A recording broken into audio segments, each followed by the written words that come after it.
वीरान नगर के mental hospital के सामने सुबह के समय एक ऑन्टो आकर रुका। इसमें से रवि नाम का लड़का उतरा और अस्पताल के गार्ड को बुलाने लगा। कुछ देर तक जब कोई नहीं आया तो रवि खुद ही गेट खोलकर अंदर जाने लगा। जैसे ही रवि ने गेट खोला, एक आदमी ने उससे पूछा कि तुम टीवी ठीक करते हो?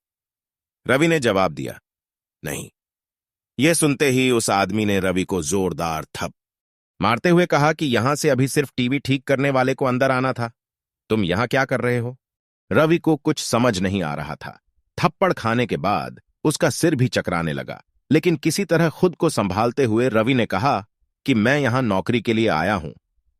तभी एक डॉक्टर और उसके साथ 4 कंपाउंडर भी गेट के पास पहुंच गए। उन्होंने थप्पड़ मारने वाले इंसान को पकड़ लिया। डॉक्टर ने कंपाउंडर से कहा कि जाओ, इसे ले जाकर ट्रीटमेंट की तैयारी करो, मैं जल्दी आता हूं। कंपाउंडर के जाते ही पास खड़ा रवि डॉक्टर के पास गया और कहा कि आज इस अस्पताल में मेरा पहला दिन है, क्या आप मुझे बता सकते हैं कि डॉक्टर पाटिल कहां मिलेंगे? डॉक्टर ने जवाब देते हुए कहा कि मैं ही पाटिल हूं। तुम यहां से सीधे जाकर अपना जॉब लेटर ऑफिस में जमा करो और वहां से ड्रेस लेकर बगल के कैबिन में आ जाना। रवि थोड़ी ही देर में कंपाउंडर की वर्दी पहनकर डॉक्टर के कैबिन में पहुंच गया। डॉक्टर ने उसे बताया कि जो तुम्हें अभी गेट में मिला था वो पागल है। पिछले 8 दिनों से वो सभी को टीवी बनाने वाला समझ रहा है। फिर जब उसे पता चलता है कि वो टीवी बनाने वाले नहीं हैं, तो गुस्से में थप्पड़ मार देता है। उसके बाद डॉक्टर ने अपने अस्पताल के रमाकांत कंपाउंडर को बुलाया और रवि का परिचय सबसे कराने के लिए कहा। रमाकांत ने कुछ ही देर में रवि से सबको मिलवा दिया और फिर उसे मरीजों के कमरे में ले गया।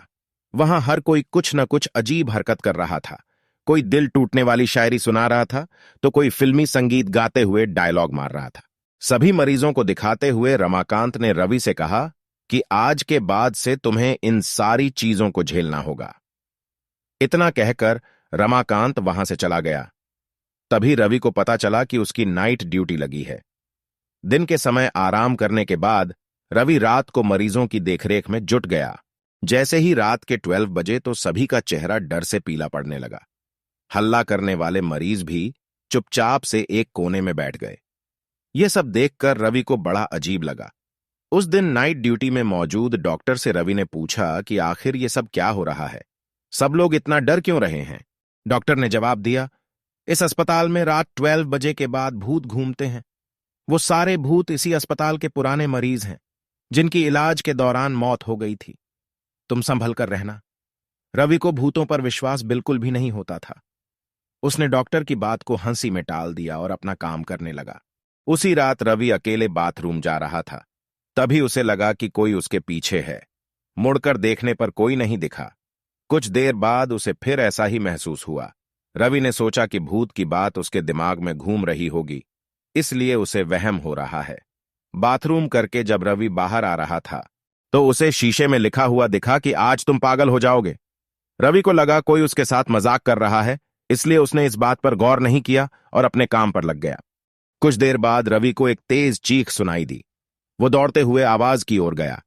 जैसे ही रवि वहां पहुंचा तो एक पागल ने दरवाजा अंदर से बंद कर दिया। किसी तरह से रवि से उस दरवाजे को खुलवाया। दरवाजा खुलते ही उस पागल ने रवि को हवा में उछालकर गिरा दिया। रवि इतनी जोर से गिरा कि उसकी पीठ में गहरी चोट लग गई। तभी एक जोर की हंसी रवि को सुनाई दी। वही पागल हंसते हुए बोला कि मैंने कहा था ना कि आज तू पागल हो जाएगा। रवि ने गुस्से में झल्लाते हुए कहा, पागल आदमी, तूने ये क्या किया? रुक, तुझे अभी बिजली का झटका देता हूं। पागल ने जवाब दिया, अस्पताल में मिलने वाले बिजली के झटके से ही तो मेरी मौत हुई थी। अब तू क्या मुझे कोई शौक देगा? अब मुझे इनका डर नहीं। इतना कहते ही उस पागल भूत ने रवि को एक हाथ से पकड़ा और दूसरा हाथ स्विच बोर्ड में डाल दिया। इस तरह से रवि को बिजली का इतना तेज झटका दिया कि उसकी चीखों से पूरा अस्पताल गूंज उठा। रवि की आवाज सुनकर अस्पताल में मौजूद नाइट स्टाफ दौड़ते हुए उस कमरे की तरफ आए। सबको वहां रवि बेहोश हालत में मिला। तुरंत रवि को मरीजों के बेड पर लेटाया। उसी दिन से रवि की दिमागी हालत खराब है।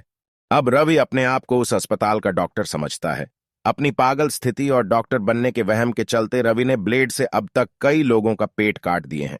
हर रात उस भूतिया अस्पताल से रवि की तरह ही चीखने की आवाज आती है और किसी न किसी को वो भूत रवि की तरह ही पटक देता है। ये चीखने की आवाज हमेशा उसी समय आती है जब रवि को बिजली के झटके दिए जाते हैं।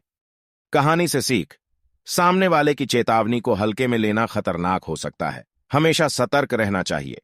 थोड़ी सी भी सावधानी हटने पर भयानक दुर्घटना घट सकती है।